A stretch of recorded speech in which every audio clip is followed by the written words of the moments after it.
नमस्कार. बीडमध्ये 843 ऊसतोड महिलांच्या गर्भपिशव्या काढल्या. ही बातमी वाचून प्रत्येकाला धक्का बसला.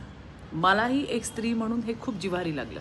पण जेव्हा मी सत्य तपासलं तेव्हा लक्षात आलं की ही माहिती अर्धसत्य आणि दिशाभूल करणारी आहे. आपण याबद्दल थोडंसं जाणून घेऊया. मी संबंधित अधिकाऱ्यांना विचारून ही माहिती आज तुमच्या समोर ठेवतेय. ऊसतोड महिला कामगारांच्या आरोग्यासाठी 2019 पासून काही नियम आणि खबरदारी घेण्याच्या दृष्टीने शासनाने काही नियम बनवलेत. आता उठसूट कोणीही गर्भपिशवी काढू शकत नाहीच.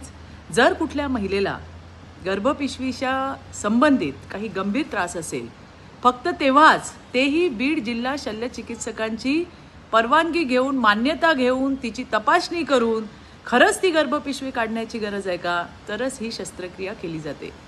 या शस्त्रक्रिया वैद्यकीय कारणांमुळे वेगवेगळ्या वर्षात झालेल्या आहेत. म्हणजे 2019 पासून तर बीड शल्यचिकित्सकांच्या अधिकृत तपासणीनंतर परवानगीशिवाय अशा शस्त्रक्रिया झाल्याच नाहीत. या शस्त्रक्रियांचा कालावधी हा ऊसतोड हंगामाच्या लगतचा नाही आहे.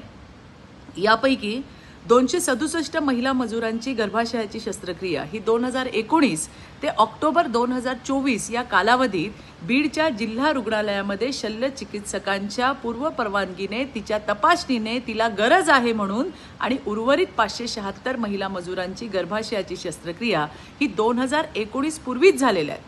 त्यामुळेच माझं माध्यमांना विनम्र आवाहन आहे की महिला आणि आरोग्य यासारख्या संवेदनशील विषयांवर बातम्या देताना कृपया पूर्ण शहानिशा करा. गैरसमज आणि भीती पसरवू नका. जय हिंद, जय महाराष्ट्र.